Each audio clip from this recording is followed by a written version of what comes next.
Pemirsa, kembali bersama saya Ronald Kurniawan dan rekan saya Rika Rina dalam Liputan Sindo. Liputan Sinting dan Dongo. Liputan seputar Indonesia. Pemirsa, pada 2018 ini, Maksud kami 2015 ini Indonesia akan menghadapi Anda tahu menghadapi apa? Anda pikir kami tahu menghadapi apa? kalau begitu, Mari kita saksikan berita selengkapnya. ASEAN Community merupakan sebuah aksi nyata dari kesepakatan negara-negara di Asia Tenggara yang terdiri atas Indonesia, Singapura, Thailand, Filipina, Vietnam, Brunei, Myanmar, Laos, Kamboja yang tertuang kurang dalam satu lagi nah. Ya ampun, nah sini. Iya kan gue belum selesai ngomong. Iya maaf, yaudah lanjut. dan Malaysia yang tertuang dalam dua perjanjian yang dikenal dengan nama Deklarasi Bangkok. ASEAN Community dilatar belakangi oleh tiga hal. Hal yang pertama adalah adanya tuntutan globalisasi dalam bidang ekonomi, sosial budaya, dan politik keamanan di kawasan Asia Tenggara. Yang kedua adalah bangkitnya perekonomian Cina dan India yang mampu menginspirasi negara-negara ASEAN sebagai pembuktian bahwa negara-negara berkembang memiliki potensi besar untuk memajukan perekonomiannya. Dan hal yang ketiga adalah inspirasi yang datang dari benua Eropa, di mana keberhasilan negara-negara Uni Eropa membangun sektor-sektor kehidupan melalui kerjasama antar negara-negara yang memiliki kedekatan letak geografis. Ketiga hal tersebut mendorong negara-negara ASEAN untuk melahirkan tiga aksi nyata, yaitu ASEAN Economic Community, ASEAN Political Security Community, dan ASEAN Social Cultural Community. Soal pakai bahasa asing lagi. Nah, ini calon orang sukses. Sukses apaan? Pengangguran paling sukses. Kampret tuh, ya ampun. Yaudah deh, maaf. Yaudah lanjutin aja. Gue mulai dari ASEAN Economic Community ya. ASEAN Economic Community yang akan dimulai pada tahun 2015 ini merupakan bentuk kerjasama negara-negara ASEAN dalam bidang ekonomi yang memungkinkan perpindahan objek-objek ekonomi secara cepat dan bebas dalam lingkup di ASEAN. Hal tersebut didasarkan dari penghapusan sekat-sekat yang selama ini menyulitkan laju perpindahan objek-objek ekonomi di kawasan ASEAN. Sehingga diharapkan sektor-sektor ekonomi di ASEAN akan terbentuk suatu pasar tunggal dan kesatuan basis produksi yang mampu membentuk kekuatan ekonomi besar dan meningkatkan laju pertumbuhan ekonomi negara-negara di kawasan Asia Tenggara itu sendiri. ASEAN Economic Community akan berfokus pada objek-objek ekonomi yang mencakup barang, jasa, modal, investasi, dan tenaga kerja ahli. Kelima objek tersebut akan diberikan kemudahan untuk berpindah-pindah antar negara di ASEAN, seperti mudahnya objek tersebut terdistribusi di negaranya masing-masing. Wih, keren juga ya. Berarti nanti nggak ada visa, paspor, sama pajak lagi ya di negara-negara Asia Tenggara? Iya. Oh gitu. Tapi gue masih nggak paham tuh yang dimaksud sama tenaga kerja ahli tadi. Gue masih nggak. Jadi gini Rin, ASEAN Economic Community akan memberikan kemudahan bagi masyarakat yang memiliki pendidikan tinggi atau tergolong dalam tenaga kerja yang memiliki keahlian untuk mendapat kerja di luar negeri sama mudahnya seperti dia melamar kerja di negerinya sendiri. Oke, gue paham sekarang. Lanjutin dong. ASEAN Political Security Community adalah kesepakatan negara-negara di ASEAN untuk menyatukan aturan-aturan yang dimiliki tiap ideologi negara dalam suatu aturan regional ASEAN yang mampu diterapkan untuk menjaga perdamaian dan keamanan di kawasan Asia Tenggara. Perdamaian dan keamanan yang ingin diwujudkan negara-negara ASEAN berfokus pada hilangnya sengketa antar negara-negara di Asia Tenggara, sehingga di ASEAN mampu terbentuk benteng keamanan raksasa yang dapat mencegah ancaman-ancaman yang mencoba merusak stabilitas regional ASEAN itu sendiri.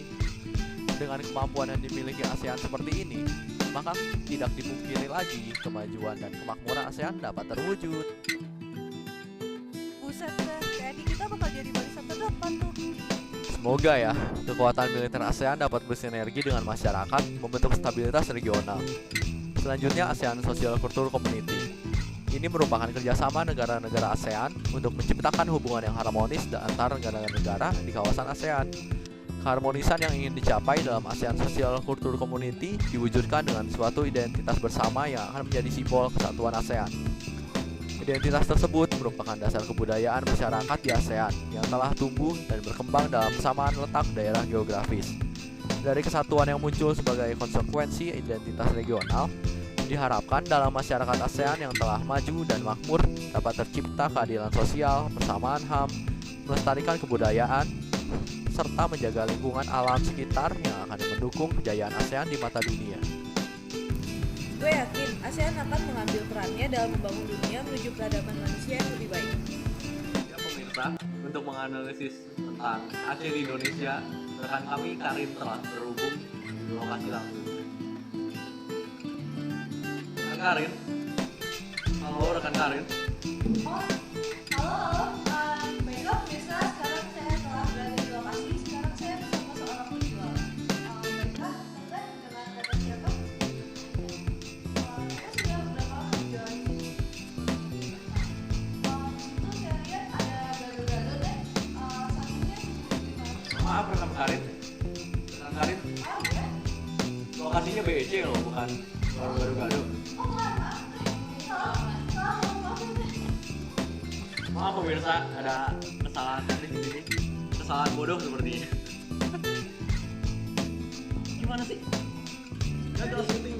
Tadi lu bilang di situ, yang deket situ, ya bener. Di sini juga. Lu nggak mau BC ya? Udah kita ngobrol tentang BEC-nya aja. Kami melakukan observasi pada Rabu kemarin. Kamis ya? Rabu ding? Rabu atau Kamis ya? Kamis boy, tanggal 12 Juni jam 9 waktu Indonesia bagian Barat. Iye, galak amat bu. Baiklah, observasi yang kami lakukan berfokus pada sebuah pasar ponsel terbesar di kota Bandung, yaitu Bandung Electronic Center. Bandung Electronic Center yang beralamat di Jalan Purnawarman nomor 13-15, Kelurahan Babakan Ciamis, Sumur, Bandung, merupakan pusat pembelanjaan alat-alat elektronik yang didominasi oleh jenis telepon genggam dan tablet pada lantai utama dan pada lantai pertama. Pasar ponsel yang berada di BEC merupakan pasar ponsel terbesar yang menyediakan berbagai merek dan tipe handphone serta ponsel mulai dari produk berlisensi lokal hingga negara di kawasan luar Asia. Berdasarkan observasi yang saya sendiri lakukan, Halo, kita keles orang lo aja waktu observasi malah makan di KFC. jangan kenceng-kenceng, terketahuan mamet kalau gue gabut. Ya udah lanjutin tuh BC-nya. Observasi tersebut menghasilkan 3 buah informasi. Informasi pertama adalah fenomena unik di mana produk berlisensi luar negeri lebih diminati oleh konsumen pasar ponsel di Indonesia dibandingkan produk-produk dalam negeri. Hal ini didasarkan pada lebih baiknya kualitas produk-produk ponsel luar negeri jika dibandingkan dengan produk dalam negeri. Kualitas tersebut pada umumnya berfokus pada spesifikasi yang lebih canggih serta ketahanan produk-produk luar negeri dalam masa pemakaiannya. Informasi yang kedua berhubungan dengan keadaan sosial budaya yang melekat pada stakeholder pasar ponsel di Indonesia. Dari hal tersebut, diketahui bahwa keadaan sosial para penjual di pasar ponsel Indonesia memiliki ciri khusus yaitu keramahan dalam berkomunikasi. Hal tersebut merupakan daya tarik tersendiri untuk mendapatkan konsumen yang besar di pasar penjualan ponsel. Namun, dari keunggulan tersebut, ada satu budaya yang kurang tepat yang melekat pada kepribadian para penjual. Para penjual tersebut kurang memiliki semangat nasionalisme yang membawa konsekuensi nyata pada proses jual beli yang terjadi di pasar ponsel Indonesia. Saat ini, para penjual lebih merekomendasikan produk-produk luar negeri dibandingkan produk dalam negeri. Dan lebih ekstrimnya, keunggulan-keunggulan yang telah mampu dimiliki teknologi Indonesia tidak pernah diperkenalkan oleh para penjual kepada konsumen. Hal ini berpengaruh pada rendahnya minat konsumen Indonesia terhadap produk lokal. Informasi yang ketiga itu berhubungan dengan politik keamanan. Bus, itu kan poin-poin ASEAN Community. Sekarang kita tuh ngebahas realita BC-nya, Nal. Maaf, Riz, mulai ngantuk nih gue. Ya udah sini gue jelasin aja informasi yang ketiga datang dari faktor teknologi dan lingkungan di pasar ponsel Indonesia. Keadaan di lapangan menyatakan bahwa infrastruktur publik yang melengkapi kemudahan dan kenyamanan konsumen pasar ponsel masih berada pada tingkatan yang rendah, di mana ditemukan masih banyaknya infrastruktur yang sudah rusak dan tidak layak pakai dan kesulitan berinteraksi akibat kurangnya teknologi yang ada. Oh iya, Rin. Waduh, kalau gitu harus kita bangun sarana dan prasarana ini biar konsumen lebih nyaman dan jumlah konsumen lebih meningkat. Yap, betul sekali. Tapi Nal, kalau misalnya kita hubungin ketiga informasi tersebut dengan ASEAN Community, maka dapat kita lihat bahwa pasar ponsel Indonesia belum siap menerima kedatangan ASEAN Community. ASEAN Community saat menghampiri Indonesia pada tahun 2015 nanti akan menyebabkan 3 fenomena yang dapat diprediksi tidak menguntungkan pasar ponsel di Indonesia. Yang pertama, keadaan di mana produk-produk dalam negeri akan lebih terpuruk dengan adanya ASEAN Community ini.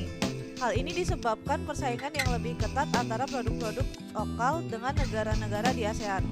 Hal yang kedua yaitu ketidakmampuan Indonesia untuk memanfaatkan kedatangan ASEAN Community ini. Hal tersebut berdasar pada kurangnya pengetahuan berbahasa para penjual para ponsel Indonesia, sehingga kedatangan konsumen-konsumen luar negeri tidak mampu masuk menjadi konsumen pasar ponsel Indonesia. Akibat kendala komunikasi yang ada, hal yang ketiga adalah berkurangnya konsumen pasar ponsel Indonesia akibat rendahnya tingkat kenyamanan konsumen pasar ponsel Indonesia itu sendiri. Ya, akhirnya kita sampai di penghujung video kita. Selanjutnya bakal kita paparin nih solusi nyata yang dapat kita perbuat sebagai mahasiswa. Solusi yang pertama, kita dapat meningkatkan teknologi buatan Indonesia melalui riset-riset sederhana yang dapat kita lakukan dalam proses rekayasa, serta usaha kita untuk memakai produk lokal dan mempromosikan produk lokal pada orang-orang terdekat kita. Solusi kedua, dengan melakukan aksi nyata melalui pemberian pelatihan bahasa asing kepada para penjual yang di pasar ponsel Indonesia itu. Dan solusi yang ketiga adalah memberikan masukan kepada pengelola pasar ponsel Indonesia untuk melakukan perawatan pada sarana dan prasarana yang telah ada. Yap, benar sekali. Dan akhirnya kita telah selesai membuat video ini. Kami wakili segenap kru yang bertugas hingga malam ini, Sabtu 14 Juni 2014 pukul 23.59 waktu Indonesia bagian Barat, menyiarkan dari Selasar GKU Barat. Sudah, ayo pulang. Iya, sekian dari kami. Bukan seberapa nikmat video ini disajikan. Namun seberapa nikmat kru menjalani pembuatan film ini. Bukan seberapa lucu kita mengkomedikan parodi ini. Namun seberapa lucu orang membuat video ini. Bukan seberapa megah video ini ditayangkan. Namun seberapa banyak senyuman yang kami lihat dari orang yang menonton video ini. Terima kasih dan sampai jumpa pada video selanjutnya.